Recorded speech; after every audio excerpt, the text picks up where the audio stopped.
us a cue when it starts. আমি জানাচ্ছি। We're also going to record the session. So is this okay, Dr. Aaron and Dr. Erum? Yes, of course. We're live now.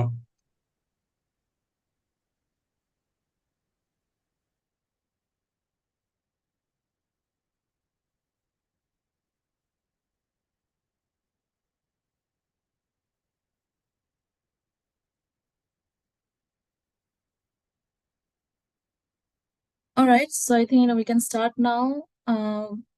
Some of you have joined us through Facebook and also joined through the Zoom.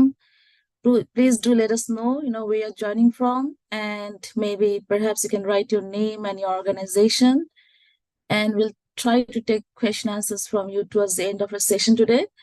So let me start today's session. I hope you all are in good health and high spirits.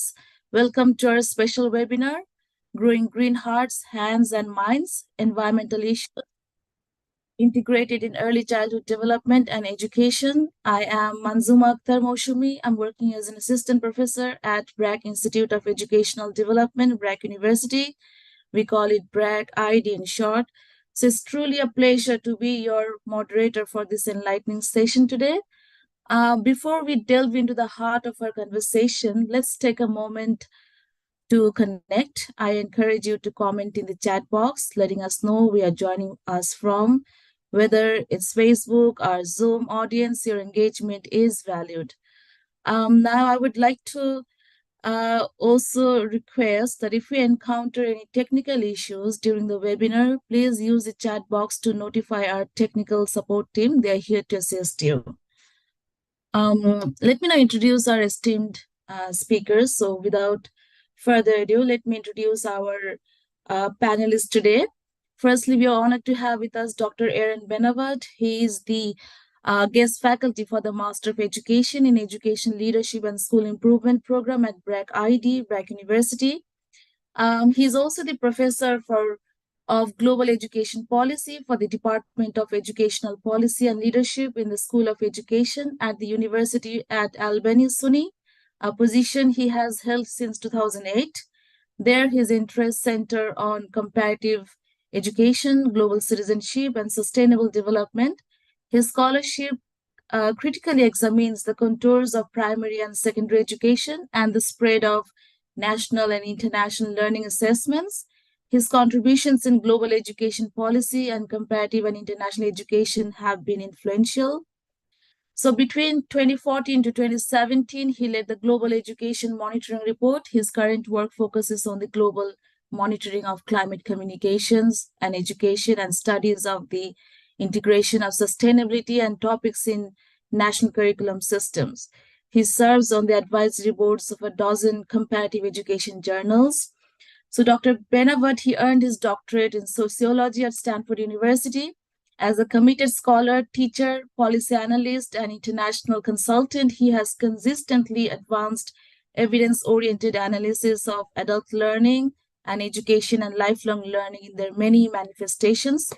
Dr. Benavot's recent work highlights the role of adult and lifelong learning in addressing global challenges such as sustainability, climate change, and global citizenship. So welcome, Dr. Aaron Benavot, to our webinar today. We hope to hear a lot of insightful discussions from you. Thank you very much for inviting me to this webinar. Thank you. So now we move on to our second panelist, Dr. Mariam. She is the Executive Director of BRAC Institute of Educational Development, BRAC University in Bangladesh. So Dr. Erum completed her PhD in education from Cambridge University in 2008. She has extensive experience of scaling up education interventions both nationally and globally, and was involved in the expansion of the unique BRAC-run non-formal primary schools in the 1990s. Since 2008, Dr. Erum has promoted BRAC ID's vision of contributing to the improvement of quality, equity, and efficiency in the education system in partnership with the public sector. The globally recognized play labs and humanitarian play labs have been developed under her leadership, focusing on early stimulations and children's well-being in diverse settings. So welcome, Dr. Erum. We look forward to listening a lot of exciting stories from BRAC ID and your work, surrounding early childhood and climate change. So now, everyone here, what to expect in this webinar is we are going to have a 1-hour session with a dedicated 15 minutes Q&A towards the end of the session. So before we begin our panel discussion, a quick reminder, please feel free to share your queries and thoughts in the comment box. We'll address them during the Q&A session towards the end. Now, let's delve into our main discussion because we feel that climate change is such an important issue that we really need to talk about. So I would invite Dr. Aaron and also Dr. Mariam to respond to this question. Why is it important now more than ever to strengthen environmental education? So Dr. Aaron Benavot, would you like to share something on this? So thank you again for the invitation. I'm really delighted to be here with the BRAC IED webinar. So as you mentioned, the climate crisis is really a very urgent and almost transcending crisis that affects so many parts of the world in many different ways. Certainly, it is not the only crisis that people on the globe are facing. Many people also talk about issues around war and peace, which have become very acute in recent years. Also, things to do with refugees and displacements of people.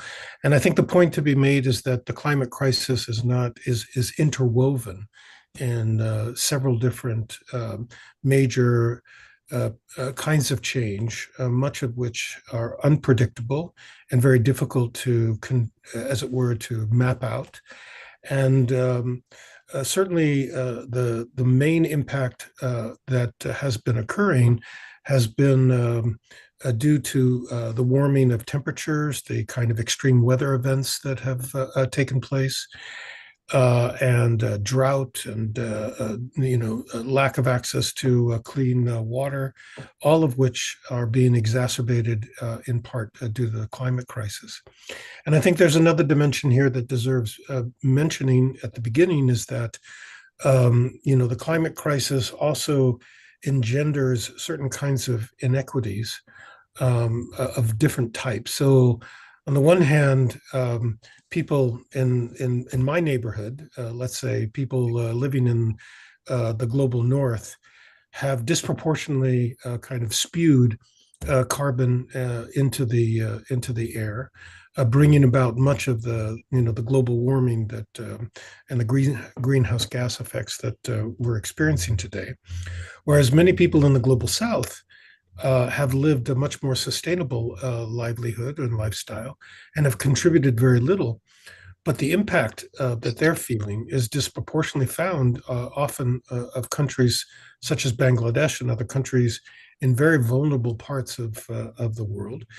So there's a real basic inequity in terms of who has contributed to the climate crisis and who's deeply impacted by it. And this isn't just between countries, but also within countries. So we also know that those households living below a kind of sustainable income, poor households, those that have inconsistent employment and very much dependent on crop production and other kinds of things, often they're most vulnerable to the effects of warming temperatures and the kinds of droughts and other effects of the climate crisis. So the inequalities that we're making reference are not just only between countries, but also within countries. And here, this is especially true for young children, who are in some sense the most vulnerable of all the vulnerable populations, since they have very little voice, they have very little control over their destinies, very much dependent on adults for their sustenance. And so the impact of the climate crisis is especially pronounced and acute on young children. Thank you. So Dr. Erum, would you like to share something here? Yeah, I mean, I think I absolutely agree with Dr. Aaron Benavot. He speaks about the inequity and obviously the inequity in the world. And the second thing that he speaks about has been the different manifestations that we see of the climate crisis. We see high temperatures, we see extreme weather, we find drought, and of course we also find in Bangladesh the case with the rivers, always so susceptible to cyclone, tornado. So Bangladesh is really at a hotspot in the climate crisis. And we know of Bangladesh that there is no district where there is no climate vulnerability. And so Bangladesh is particularly very much in the hotspot. But what we also find with the climate crisis is the kind of deprivation that happens, and the kind of the how people's lives are impacted. And by people's lives we mean that of course there's children's lives, there's women's lives, then their families, how it impacts. There's so much of deprivation, there's so much of trauma that we hear about. And so what we find is, yes, of course there's a difference between the global north and the global south. There are inequities there within global south. Obviously there are differences in vulnerabilities. In Bangladesh we have so many of the different climate vulnerabilities, and the whole of Bangladesh is in the climate hotspot. Of course, it is for children, for women, for families. It is an absolute priority for us to really advocate for this and to be able to do something about this and to tell the world that something needs to be done. Thank you. Thank you, Dr. Erum. So, I think it's the young and the children who are actually most, impacted or affected by climate change and environmental issues. So we are also violating our children's rights, basically, to have a healthy environment. So what we can do, we humans, we adults, are actually responsible for the climate crisis. And in a way, we're actually squashing our children's imagination. So with that goes the second question to Dr. Aaron. What are the critical challenges we face in this regard? So I'd like to begin by asking who the we in the question is, in some sense. The we really can mean many different things at many different levels. So let me begin, at the level that I've been doing a lot of work in, which is, let's say, the global level. And then we can hear much more about local challenges, in different ways. So the first point to be made is that the global community of nations has recognized, I think, many years ago now, perhaps 30, even 40 years, in various international meetings that have taken place, in various kinds of conventions that have been ratified, the importance of examining the relationship between development and the surrounding environment, and the ways in which these are interdependent and interact. What became known as the Earth Summit in 1992 was an important major turning point. And partly the reason that it's such a significant international turning point is because the UN Framework Convention on Climate Change was put on the table. And within a certain number of years, more than 150 countries adopted this convention. And this was one of the first articulations by the international community of nations to both recognize the problem and begin to think about ways to address it.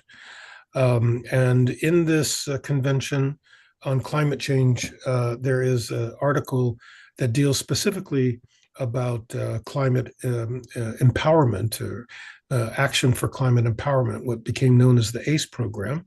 And here we see an attention to issues around education and training.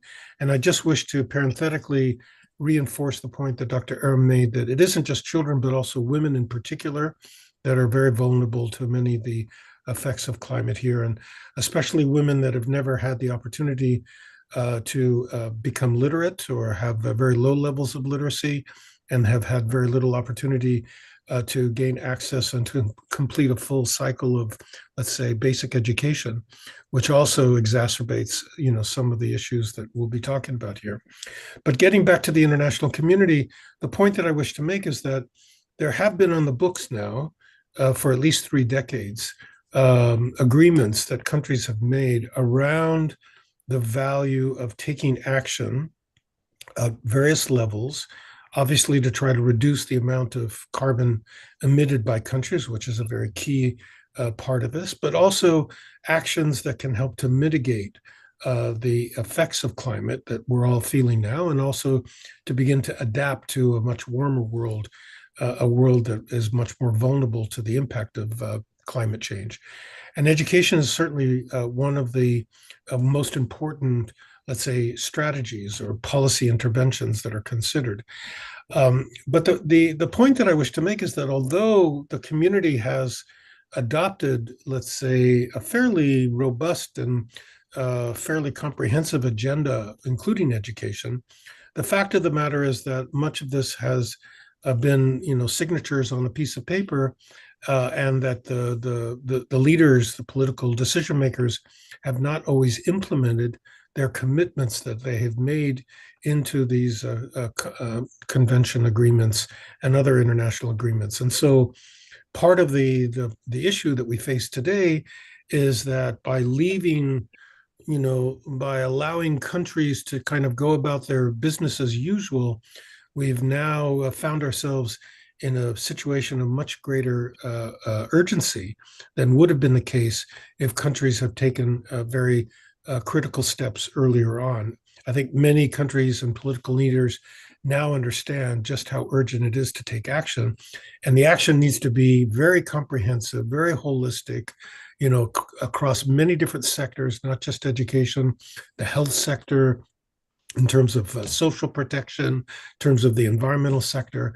This is not just something for educational leaders to be involved in. This is something that needs to be a whole of government and, in fact, a whole of society attempt to address the issue. So how do we get people across multiple sectors and across different parts of society to work together, to collaborate, to go across the boundaries and the barriers that have been erected up until now, and to collaborate in ways that are going to help us to mitigate some of the impacts of the climate crisis. So for me, that's one of the most critical challenges. How do we get education people to speak to the environmental leaders? How do we bring together people from the health sector and from those that are trying to promote the role and status of women, to work together across multiple arenas to understand just how important it is for us to cooperate at the local level, at the national level, and most certainly at the global level. Thank you, Aaron, Dr. Aaron. So, I think climate change, it's not a small scale issue, it's a large scale issue. We need to ensure that the topics such as climate change, this needs to be added to our curriculum. And it shouldn't be like just a one-off lesson, but as a core part of our curriculum. And Dr. Erum has also talked about the, climate change is causing natural disasters, is causing extreme weather. It's also causing cyclones, flooding, drought, heat waves. So I think it's the right moment. I think we're also quite delayed with thinking about climate change or climate crisis issues. Perhaps there's another term, climate justice. So Dr. Erum, what do you think? What are the critical challenges we face in this regard? Well, one of the things is that there's no money. I mean, people are talking about climate change, climate adaptation, climate movement, but the investment has been so little. So, how can we do all of this without resources? Countries like Bangladesh only are receiving 3% of this kind of funding. I mean, just today I was looking at the data that, people who are suffering because of the risk and, because of the risk of climate change, only 10% of funding is reaching to them. We are talking about, climate change. Of course, I agree entirely with Dr. Aaron that, we have to think about different sectors. If we think of just about Bangladesh, we don't find climate, funds for education or for health or for child protection. We don't have any funds. So how can we work? How can we do all this work? How can we make, how can we make all of these, interventions, the design, everything that is needed without any resources? Dr. Aaron said that, these have been for a long time, these have been only signatures and pieces of paper. Where's the investment? People are talking about this, there's this huge discussion around loss and damage and climate adaptation, but where's the money? That's very true. We have been hearing a lot of, about the agreements and funding, but then very little comes to the global south specifically, whereas we are not that much responsible for, for the climate change issues. Could I also respond? Could I also Yes. respond to that point? Because I Sure, think it's a very critical point. I'm not an expert in international finance. Let me just say at the outset, although I did, as was mentioned, direct the Global Education Monitoring Report, and each report has a chapter devoted to issues around the financing of education, and it's one of the most important things that is included in every report. I would say, I guess there are maybe three things that I would say. One, in order to get those who hold the purse strings to invest in this area, it really needs to be placed on the agenda in a way that it hasn't been up until now. So I think much of the work that is ongoing is to create a sense of heightened, to place it on the agenda, the international policy agenda. And I think, the SDGs, the Sustainable Development Agenda, the 2030 Agenda has done that to some extent. And certainly in the education community, the Transforming Education Summit that occurred last year, called by the UN Secretary General in last September, and then there was a pre-summit, have also heightened awareness about these issues. So I think that's part of the issue, is just to articulate the urgency and centrality and the need to focus on this issue and place it on the agenda. The second issue is those who hold the purse strings, and there are different types of funding and partners that are available here. Some are international, like the Global Partnership in Education or the World Bank. Some are bilateral, let's say the USAID or the German or Swiss or French or British that provide funding to different particular countries. Some are private foundations. And one of the things that I have been impressed in, I have not followed up with the amount of money, but I was teaching a class on climate change education this semester in my university. And in anticipation of the course, I went through many of the websites of some of these major actors. And for the first time, I've seen that they are putting together policy papers or policy briefs in this area about the importance of investing, let's say, in climate change education or climate communication. It often is focused on, on the formal sector. These kind of policy papers did not exist 5 years ago. So it's clear to me that many of the funders have gotten the message and are beginning to develop some kind of policy prioritization about this issue. When they actually turn on the spigot and allow some of the funding to go through remains to be seen, and how quickly that occurs, that's a different question. And the final point that I would make is that when it comes to education and what I refer to as communication, also for adults, both formal, non-formal, informal, there are many different providers here. So when it comes to, let's say, basic education, the main provider is usually the government. But when it comes to early childhood education, when it comes to technical vocational, when it comes to what happens post-secondary, many of the providers are not, they're not government providers. There are all kinds of non-state providers.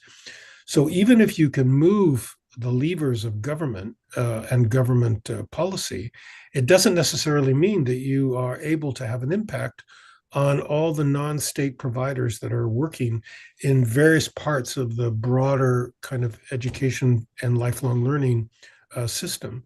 And so Also here, we have to take into account how much more difficult it is, or at least let me put it in a more positive way, how non-governmental organizations can be at the forefront in trying to promote change, even though their resources may be very limited, but their passion is strong, their ability to affect change on the ground is often very strong. And so civil society, I think, should play a very critical role in actually bringing about the change that we would want to see in a very broad sense across all the different sectors of lifelong learning, both for the youngest and also for adults. Thank you so much for your insights, Dr. Aaron. So just to inform our participants here, we are streaming this live from BRAC ID's Facebook page, YouTube, and LinkedIn channels. So we are once again, remind you to write your questions or queries wherever you're joined from, and we'll try to address your questions towards the end of our today's session. So with that, my next question goes to Dr. Erum. Since we are BRAC ID, we are working surrounding early childhood development, and we're also working on climate change education. Specifically, we are focusing on the green play labs. So my question to you is, why is it important to bring the voices of children and communities into the discourse on climate change? Yeah, thank you for the question. I think once when we designed the play labs, at that time we because we were co-creating with the community, we knew, and what we did is we discovered also that there are many components here where environment conservation can be very important.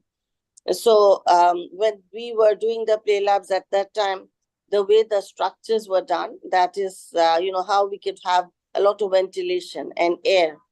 Then the community would make a lot of would make toys, materials with recycled.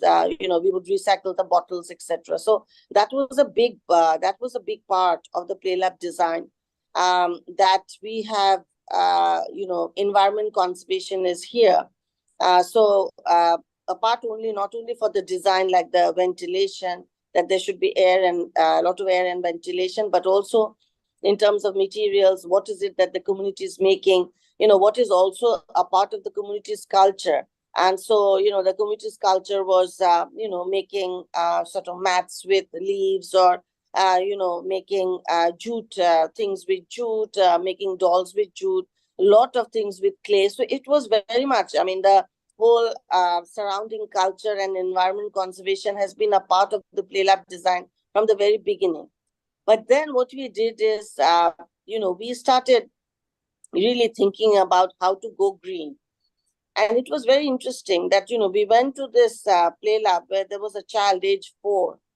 And we were talking to the child and we said, do you have any plants at home? And she said, yes, I have a plant at home. And then but my other plants, the leaves of the plant are becoming yellow.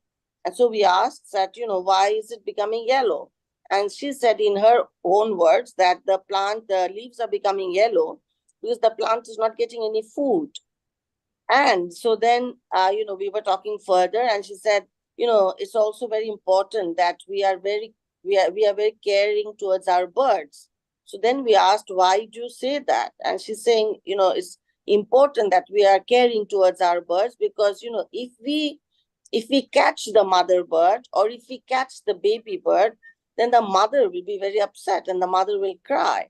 And so we obviously what it was for us was that, children age 3 or children age 4 or 5 have a lot to say, but the adult mind is such that we don't hear. And so even around environment and climate and the importance of nature and, the whole comprehensive nature, including insects and animals, children have things to say. So what we then did was by engaging with the children and by engaging with the community, we identified 3 priorities. One was that, Bangladeshis, they love to plant any kind of vegetation is very close to our heart and cultures. And so we thought that, there's so much of indigenous knowledge around vegetation, around trees, around plants. So let's get that to the play labs. So basically the idea was that, the garden would be any shape or size that the children want.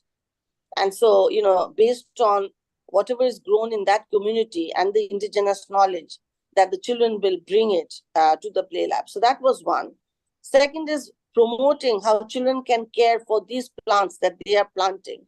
And that's important because it also is about relationship with nature, but it's also about empathy. And so caring for that plant, caring for the insects, trying to observe insects. And those are very, very important because it is really about that relationship. And third is, people in the South need to have a voice. And this voice has to come from the children themselves. And whatever they are doing, they have to feel confident that, what I am doing needs to be heard. So that we then brought it into the design that every day in morning talk, children will talk about whatever they want to say, how they feel about about the climate, about the vegetation, about the plants, about the insect, about the animals. So there is this very much close relationship between us and the plants and the animals, but children have to be encouraged to say it. So it was basically about the empathy with nature and care, children learning to care.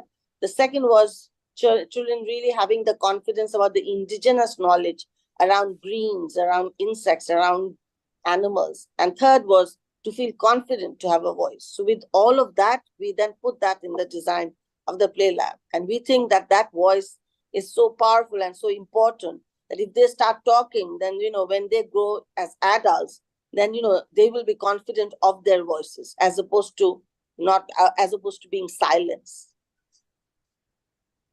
Thank you, Dr. Erum. So basically, we need to emphasize our relation with nature, and we also need to take positive actions and give them hope to the children, so that, they are able to not just grow, physically healthy, but also emotionally and psychologically. So once again, I would like to remind our audience to, ask your questions or queries or write your opinions on the chat box. We will address it towards the end of our session. So Dr.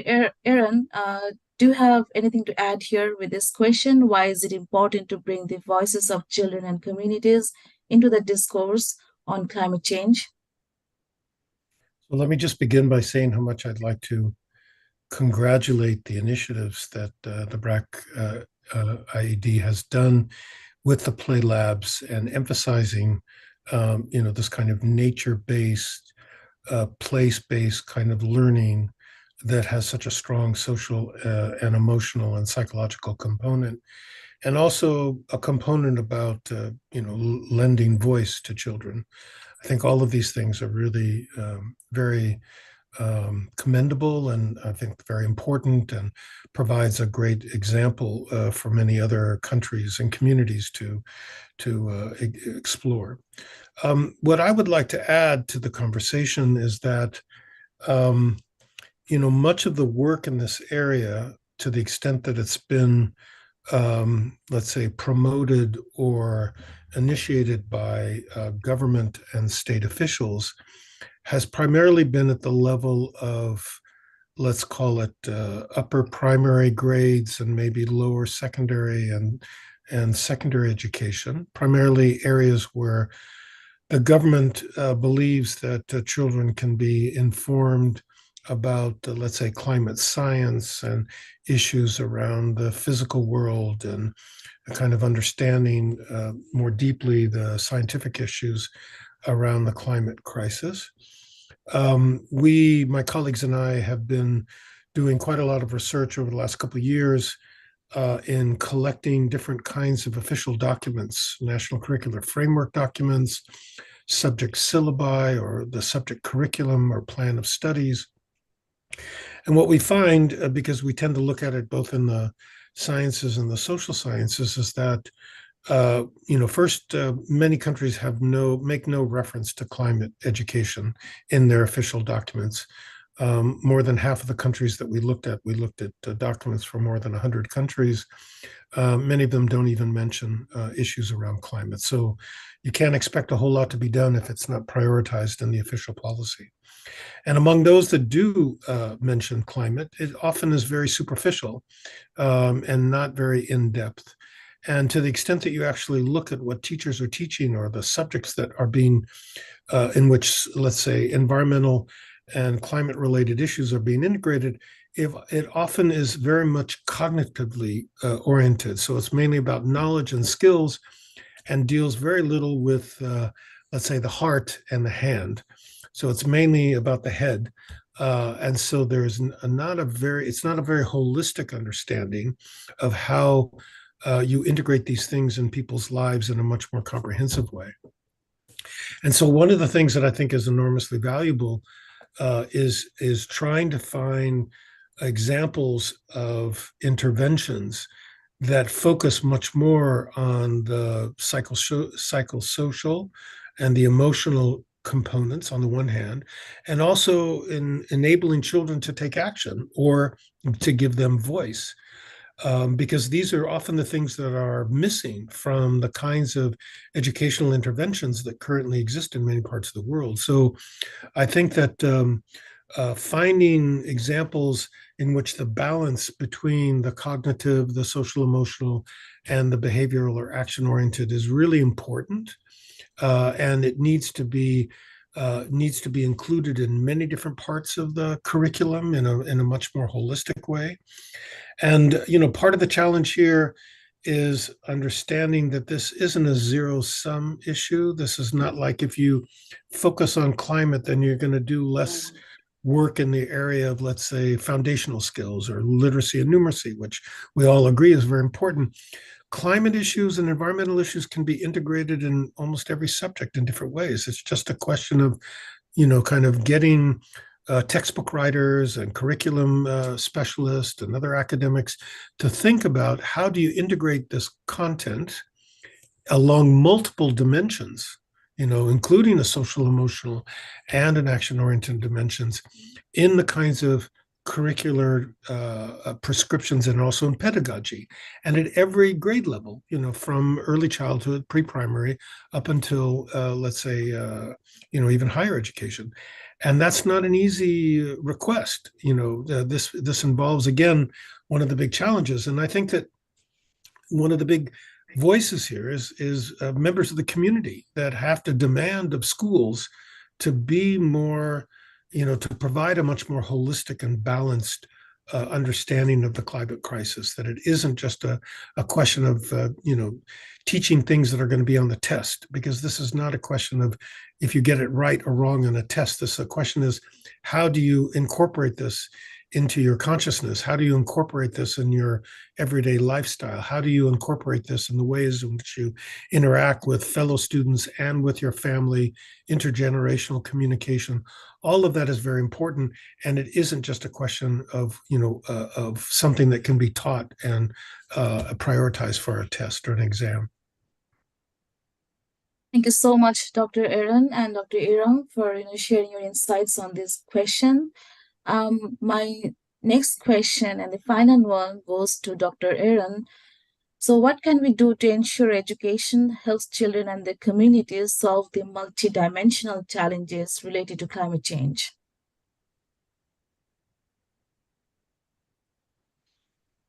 Did you direct the question to me or Yes, to? yes, to you. Yes. Well, some of the things that I've mentioned, I think up until now, I think allude to, what I think are very important priorities. First of all, that we need to understand that this is in one way or another one of the critical issues of our times. This is an issue that casts a shadow around the globe, and therefore it needs to be taken up by communities at the local level, at the national level, the regional level, in many different ways.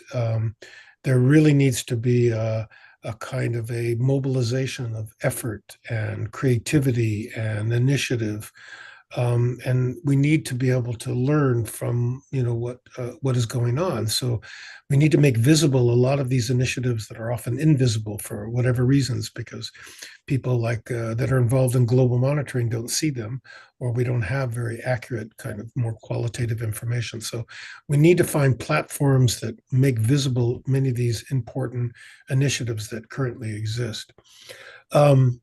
And as I've mentioned, it really needs to be a kind of a whole institutional, whole institutional planning. It isn't just preparing teachers to be more, let's say, effective in their pedagogical practices. It isn't just preparing educational materials that they touch upon these issues. It isn't just getting school leaders to be, passionate or motivating. It's all of those things and much more. It's how we organize the building, the playgrounds, the budgeting, all the different things that have to do with a formal school institution and other kinds of non-formal educational environments. It really needs to be a whole institutional planning about how to integrate in both kind of the explicit curriculum and the explicit experiences that children have, but also another more kind of deeply, implicit things that are not always seen. And I think the other point that that Dr. Erum made is that it needs to be contextualized. It needs to understand the kind of the cultural context and the language and the associations and the literature and the ways in which you can draw upon all kinds of indigenous knowledge in order to bring them into, and that's why the community plays such an important role. There are aspects of this that I think are that are beyond the local community, that are more, let's say, universal or broader. But in order to really, tap into the head, the heart, and the hands of young people and adults, it really needs to be something that speaks to their sensibilities, that speaks to their cultural interests and their priorities and values. And so finding ways to contextualize this information to make it these kind of interventions, make them most effective, is by making them contextualized and also dealing with the specific kinds of issues that are being confronted. So, and the last point, that I started with is that this isn't just a question for the education sector. This is a question that involves many different sectors that are involved in trying to assist in mobilizing societies along many different dimensions, whether it be around environmental or development or improving gender equality and other kinds of things. How do we work together? How do we cooperate in order to address this in a much more systematic and cross-sectorial way? So that's not an easy challenge by any stretch of the imagination, but I do think that is the best way we can also embed education in a broader kind of cross-sectorial planning and strategy. Then maybe we have a greater ability to affect the kind of change that's needed, the transformative change that's needed at this point. Thank you so much. I think, this also puts the spotlight on the global north and global south dynamics as well. So once again, to my audience, please, if you have any questions or queries or any opinions, do write on a chat box and we'll try to address them towards the end of our session. So Dr. Erum, the final question to you is, what can we do to ensure education helps children and their communities solve the multidimensional challenges related to climate change? Yeah, thank you. I think I would absolutely agree with Dr. Aaron that first about the curriculum. And so basically whatever the curriculum, needs to be relevant and needs to be very contextualized. So that, that is very, very important. I mean, let me share that, we are doing, the research that we are doing, the research tells us that, in certain districts in the north, where the people were, they were growing rice, and now, growing rice is no longer feasible because, there is sort of, there's shortage of water, and then in certain parts, obviously, there's salinity. And so they're moving into different crops. And so in the north, those who were growing rice, those who were growing rice have all gone. Those who were growing rice have all gone into growing mangoes. So this, then in other parts we find that there is so much of salinity, and there's so shortage of water that people are absolutely suffering. And the it is not only about extreme poverty, it is also about the whole leading the kind of life with so much of distress every day. So we are talking about vulnerabilities with different shades of vulnerabilities. What I gave the example about the crops, it means that people have to absolutely change their type of crop. Then where there is salinity and shortage of water, it means that every day people are living in so much of distress that everyday life becomes so difficult. We've also spoken to many who live near the rivers, and there we find that so much of trauma, of intergenerational trauma that people have faced because of the kind of implications it has had in their life. Their parents have died, their livelihoods have been absolutely changed. All their assets have gone in just a wave of the sort of a floods. And so all of this, what I'm trying to say is, when we look at contextualization, we have to see how education is meaningful. And education is meaningful is not only about what they're learning, but also how they are learning, and also about the socio-emotional development that is integrated in that. So one thing is about the contextualization. The second is that we really have to make a shout for education. People have forgotten about education.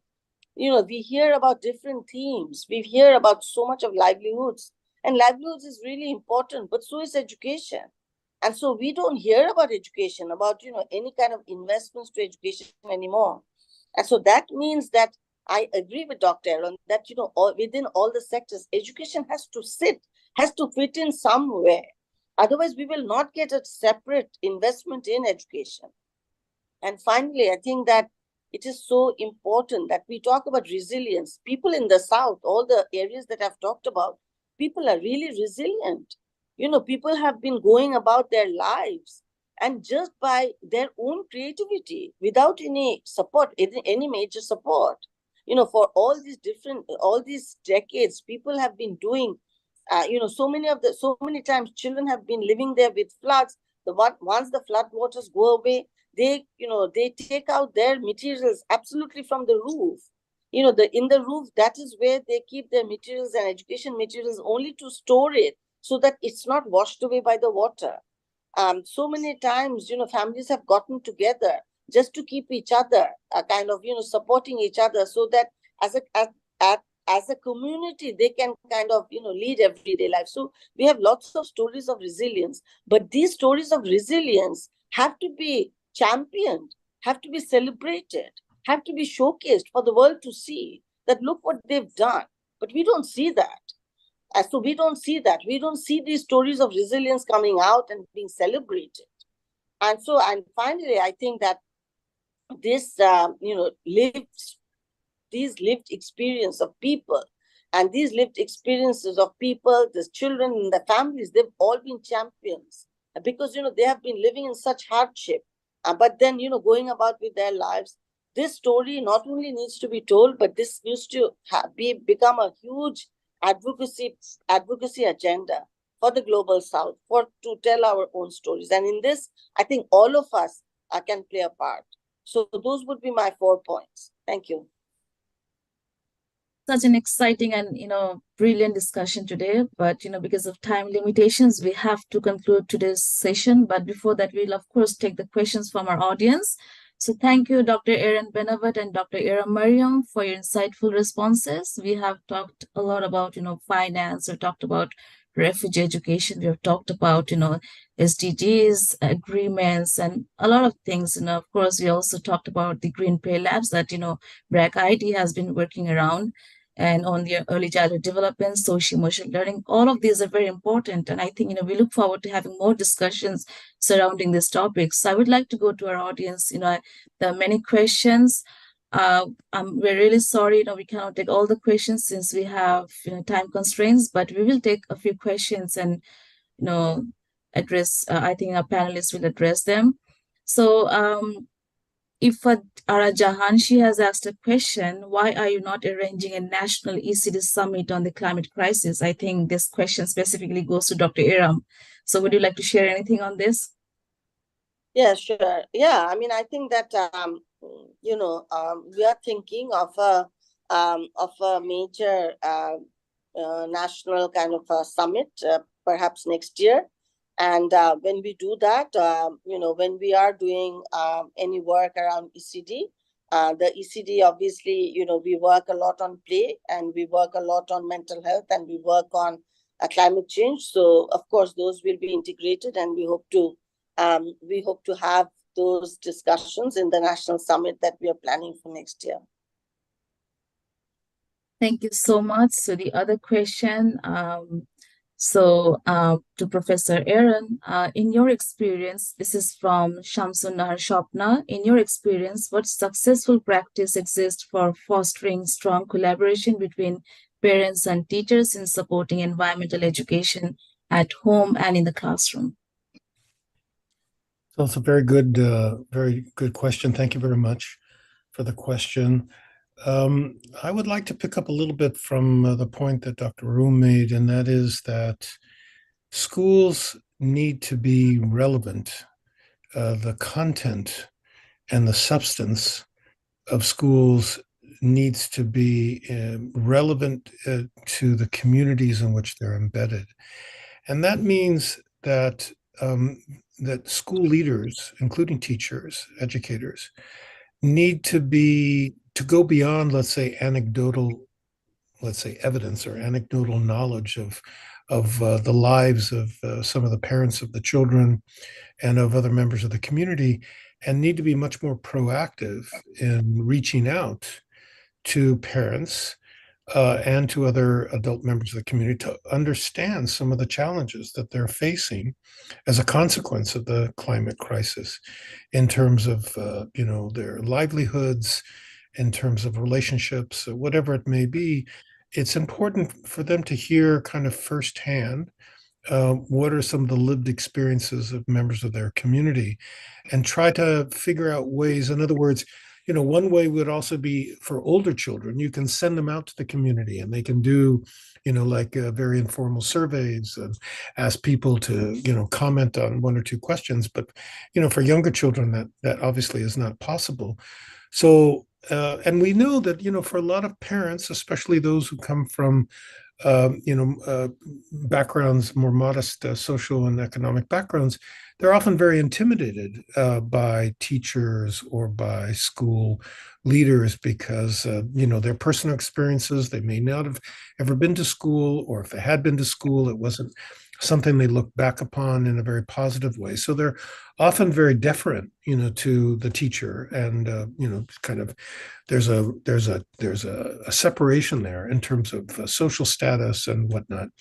And I think that schools need to make a much more concerted effort to try to reduce that, kind of that distinction, that sense of separation. Parents and members of the community need to feel invested in the school, and schools need to feel like they're investing in the communities. And so there needs to be this kind of sense of reciprocity, that everybody is kind of helping. And I think in that way, the content of the schools can be made more relevant, which is, the critical point that was made earlier. It's only when you know the lived experiences of members of the community can you begin to try to figure out what kinds of things should be emphasized to a greater or lesser extent in whatever subject you're teaching or whatever educational experience you're structuring. You can come up with better examples. You can ensure that children are aware of these. And so I also think that the other issue here is a slightly different one, is that for a lot of parents, education is really about doing well on examination, essentially going from one grade level to another, getting the qualification, and eventually getting a better job. And, so the question is, how do schools kind of broaden the attitudes and the perceptions of the community, and in particular parents, to see the value of other aspects of socialization that are occurring in the school around social emotional learning, or working in a garden or whatever it may be. How do we ensure that the parents and members of the community understand the value of that it is critical, not just in the moment, but over a long period of time? And that's not a simple challenge either, but I do think it is something that the school leaders and teachers need to take up and understand, that it's incumbent upon them to try and work with, or at least engage with parents to change or to affect slightly the kinds of attitudes and perceptions they have about what they consider to be valuable education, and less valuable education. Thank you so much, Dr. Aaron. So there's another question, perhaps since BRAC and BRAC ID works, extensively in the humanitarian context. So the question is for Dr. Aaron Mariam. So it's from Tahmin Akhtar, would you be able to share some strategies for the humanitarian context with regard to climate change or climate crisis? Yeah, I mean, I think that again, in where we are, where the refugee setting in Cox's Bazar, that is particularly a hotspot for climate. And what we find there is that, I think we have learned there are some lessons for us there. First of all, and the strategies are, whenever we started working there, the kind of when we work there in terms of program, when we do the housing, people in that area, they have a particular way of housing, of designing houses.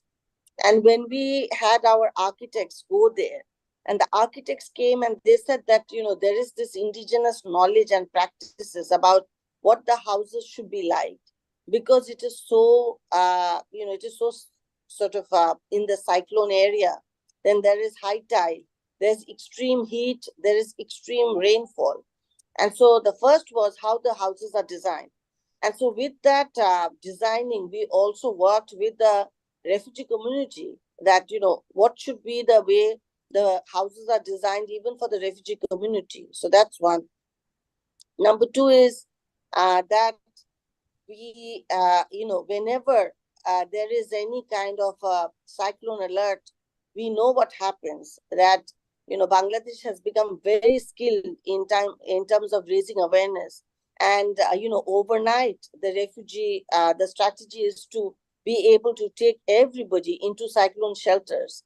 And so, in the last 6 years, we have seen that there have been almost 3 to 4 huge cyclone alerts. Fortunately, there have not been any major damage. And the damages, have been, much compared, much less. But there has been also a lot of efficiency in terms of moving people. The third, as a strategy in the programming, all the sectors, there are many sectors working there: child protection, education, health, protection, water and sanitation, shelter. Everybody includes disaster risk and reduction. And, every staff over there is trained in disaster risk and reduction. I think all of these are very good strategies. In addition to that, what I talked about the Green Play Lab, we have also done in the humanitarian play labs, that we have encouraged children to develop empathy with nature. We've encouraged children to really develop and plant as many, and based on what their communities are saying. And we find that, even in the humanitarian play labs, children have little gardens. And sometimes, they are not gardens, but they are plants in small bamboo pots. So that is something that we have also encouraged children to do in the Rohingya setting. Thank you. Thank you so much, Dr. Erum. So the final, do you have anything to say, Dr. Aaron, on this? So I wanted to, we've talked about it briefly. I did wish to, I'm putting in the chat box, the recent article that my colleagues and I prepared around educating for resilience, because in some ways, the issue of resilience has traditionally been the focus of very particular sectors, very particular parts of the education sector, primarily those that have been dealing with education in conflict or education in emergencies and dealing with refugees and the effects of natural disasters and so on and so forth. But I think the point that is becoming very clear is that schools need to be places where children and the community in general are beginning to develop a sense of resilience, the kinds of skills and capabilities that are needed to deal with a lot of unpredictable changes that are occurring. And so I think that, when the international, let's say, goal on education was initially formulated, now almost 10 years ago, I don't think that these issues were at the forefront of many of the people that were involved, including the leaders of very particular countries. And certainly the COVID pandemic, I think, has brought home in ways that nobody could have anticipated just how quickly the world and the education systems can be impacted by such a pandemic. So I think the sense of vulnerability of the fact that of kind of interrelationships and interdependencies that exist today are very much more kind of understood than they were, let's say, 10 years ago. And so I think that schools need to be much more actively engaged in trying to provide a basis for resiliency in the broader sense, not just in the narrow sense when there's an emergency or when people are displaced.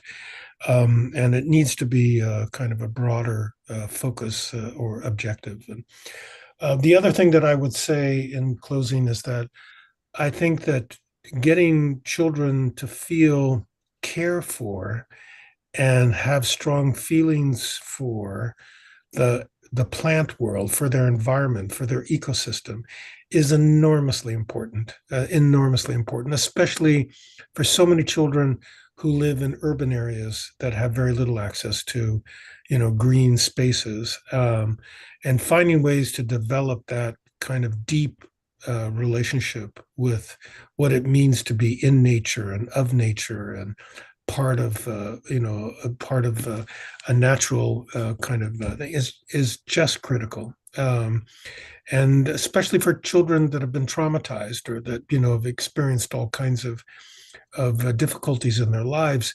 There's a certain almost sense of recovery and rehabilitation that can occur by spending time in nature for a lot of those children. Not that it's the only anecdote, but recently somebody wrote a book called The Nature Fix and talks about, how nature can become, for people that have been through wars and veterans, a place of healing and recovery. And I think that we need to take that into account too, as we kind of begin to imagine our futures as impacted by the climate crisis. Thank you so much. Thank you so much, Dr. Aaron Benavot and Dr. Erum Mariam. Because of time crunch, we won't be able to take any more questions. But as we conclude, we would like to give our heartfelt thanks to our audience. And we also invite you to continue engaging with us. We will be sharing a Google form. Please do let us know what actionable solutions we can take. And I'm sure that in the future we'll have many more webinars on climate change and other pertinent issues. So thank you so much. We're ending here now. Thanks to all our participants. Thank you so much. Thank you. Thank you so Manjuma. much. Thank you, Dr. Aaron. Thank you so much. Thank you for the invitation. Be well now. Bye-bye now. Thank you. Bye-bye.